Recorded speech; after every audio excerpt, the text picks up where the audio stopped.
संपूर्ण देशभरामध्ये बुलढाणा जिल्ह्यातील जळगाव जामोद भेंडवळची घटमांडणी प्रसिद्ध असून या घटमांडणीला 350 वर्षांचा इतिहास आहे।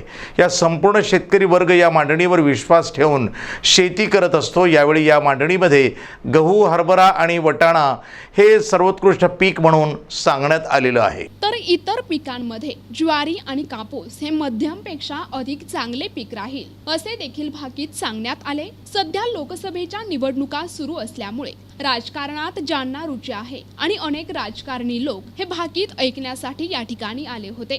मागील 350 वर्षांची ही परंपरा असून वैकुंठवासी चंद्रभान महाराज यांच्या वंशातील सारंगधर महाराज आणि पुंजाजी महाराज अक्षय तृतीयेच्या दिवशी ही घट मांडणी करतात आणि दुसऱ्या दिवशी हे भाकीत निघत असते। यावेळी भेंडवळ घट मांडणी यावर सर्व राजकीय पक्षांचे लक्ष आहे, कारण सुपारी ही कायम आहे, म्हणजेच राजा कायम राहणार आहे।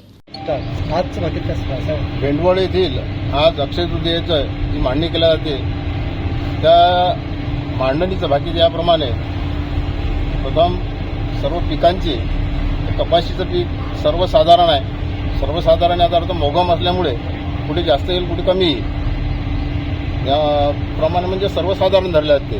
तसंच त्याच्यानंतरची जी पीक आहेत तूर आहे, ज्वारी आहे, उडीद आहे, मूग आहे, हे सुद्धा सर्वसाधारण पीक आहे। तिळाचं पीक चांगल्या प्रकारचं दाखवते, बाजरीचं पीक सुद्धा बरं दाखवते आणि रब्बी पिकं आहेत। रब्बी पिकापैकी गहू चांगला दाखवते, हरभरा साधारण आहे, करडी चांगली आहे। याप्रमाणे एकूण म्हणजे प्रमुख पिकांचे याप्रमाणे हे भाकीत केले जाते। तसंच पावसाळ्यातच आहे तो पहिला महिना हा लहरी स्वरूपाचा राहील, कुठे कमी कुठे जास्त असा होईल। दुसरा महिना साधारण पहिल्या महिन्यापेक्षा थोडा जास्त आहे। तिसरा महिना जो आहे तो तिसरा महिना चांगल्या प्रकारचा आहे। चौथा महिना जो आहे तो सुद्धा चांगला आहे आणि अवकाळी पाऊस सुद्धा भरपूर आहे। त्यामुळे जे पाण्याची पातळी आहे ती वाढेल, पण काही पिकाचं सोबत जे लवकर येणारे पिकं आहेत त्यांची नासाडी सुद्धा होईल। महाराज राजाच्या संदर्भात राजकीय भाष्य काय राहील तुमच्या या भागामध्ये? राजकीय कोणत्याही प्रकारचं यावर्षी भाकीत केलं जात नाही, कारण आचारसंहितेचा कोणत्याही प्रकारचा भंग होऊ नये। यामुळे जो पानविळा कायम आहे आम्ही जे म्हणतो तो पानविळा हा गणपतीचा प्रतीक आहे, कारण हिंदू संस्कृतीत गणपतीला फार महत्त्व आहे।